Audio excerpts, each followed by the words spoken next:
Olá! Antes da gente começar, só um aviso importante, né?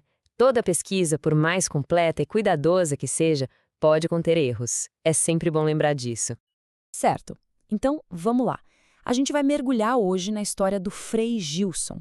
Ele é uma figura fascinante que vive, sabe, bem no cruzamento entre uma tradição de séculos e a tecnologia de ponta dos nossos dias.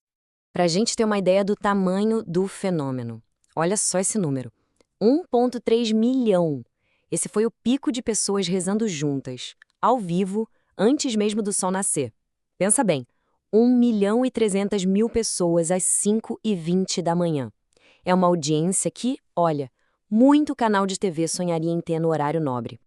E aí fica a grande pergunta, né? Quem é esse frade? Como ele conseguiu erguer uma verdadeira catedral digital no meio do silêncio da madrugada? É isso que a gente vai tentar entender agora.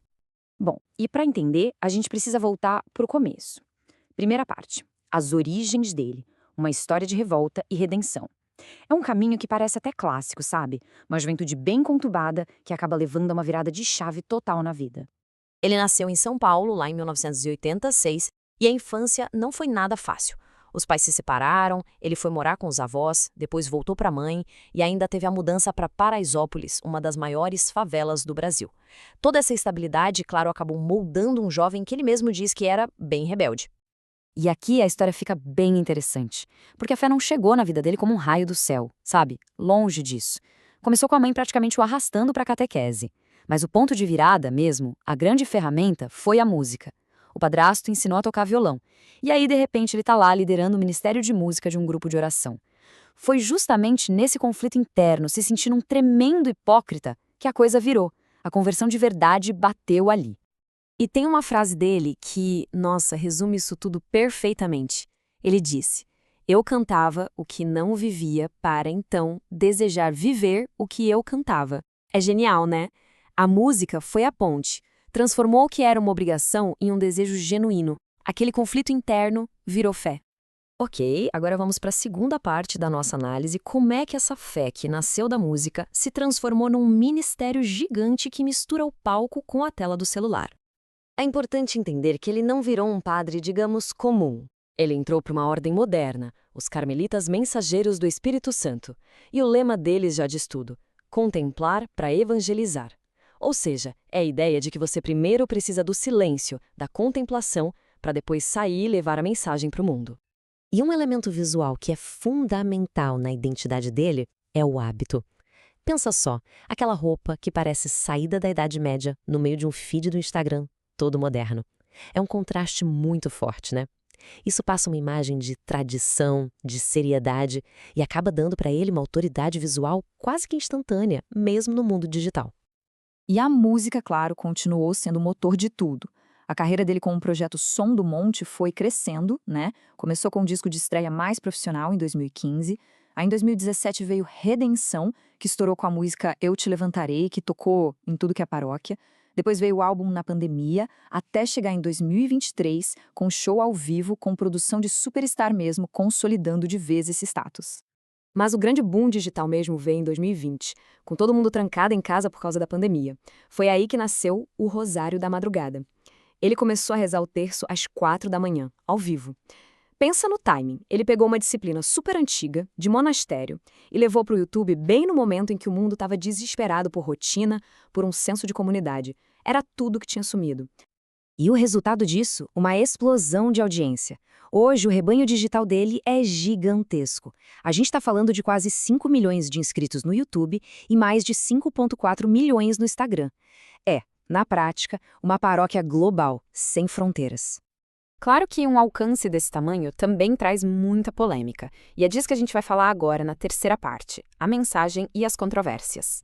A mensagem teológica dele é bem direta, bem clara. A ideia central é de um combate espiritual, como se o mundo fosse um campo de batalha entre o bem e o mal.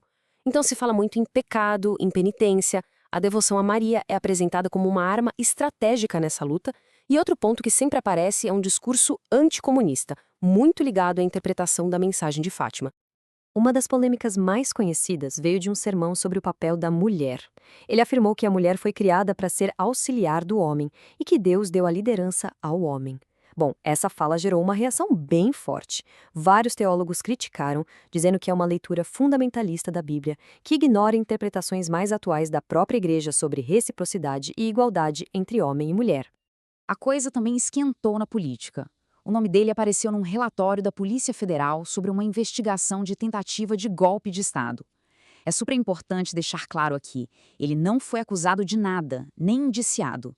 Ele apenas recebeu uma mensagem e foi um receptor passivo. Só que o fato por si só foi o suficiente. Políticos de direita saíram em defesa dele na hora, dizendo que se tratava de perseguição religiosa. E essa narrativa de perseguição ganhou ainda mais força pouco tempo depois, em 2024, quando as contas dele no Instagram e no WhatsApp foram bloqueadas por 5 dias. A Meta, que é dona das plataformas, disse que foi um erro técnico, mas para os seguidores e apoiadores dele, não teve conversa. Foi um ato de censura, de cristofobia. A ideia que se espalhou foi a de que estavam tentando calar o Rosário. E tudo isso nos traz até o capítulo mais recente dessa história, e que talvez seja o mais paradoxal de todos. A quarta e última parte, do virtual à pedra. Hoje, o Frei Gilson está à frente de um projeto imenso, a construção de um centro físico em São Paulo, a obra Guadalupe. Mas o mais curioso é o foco disso. Não é para fazer shows, não é para eventos de massa. O objetivo é criar um lugar de silêncio, de adoração perpétua, de retiros espirituais. E isso faz a gente pensar, né? Porque vamos lembrar, todo o ministério dele foi construído exatamente no oposto disso.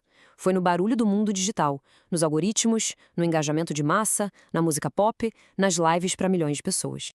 E agora, o foco é o silêncio. É criar um espaço físico para contemplação. O que isso parece indicar?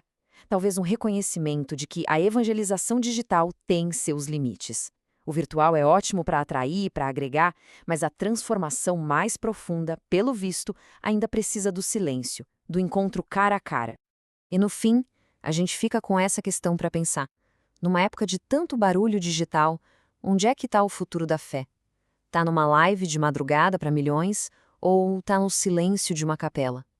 A trajetória do Frei Gilson parece sugerir que a resposta talvez não seja um outro, mas sim os dois. Para terminar, é fundamental dizer que esta análise só foi possível por causa do trabalho de inúmeros pesquisadores, jornalistas e teólogos que vieram antes. O conhecimento nunca é construído por uma pessoa só, mas por muitas, ao longo do tempo. Então, o crédito por juntar tudo isso aqui é deles também. Muito obrigada.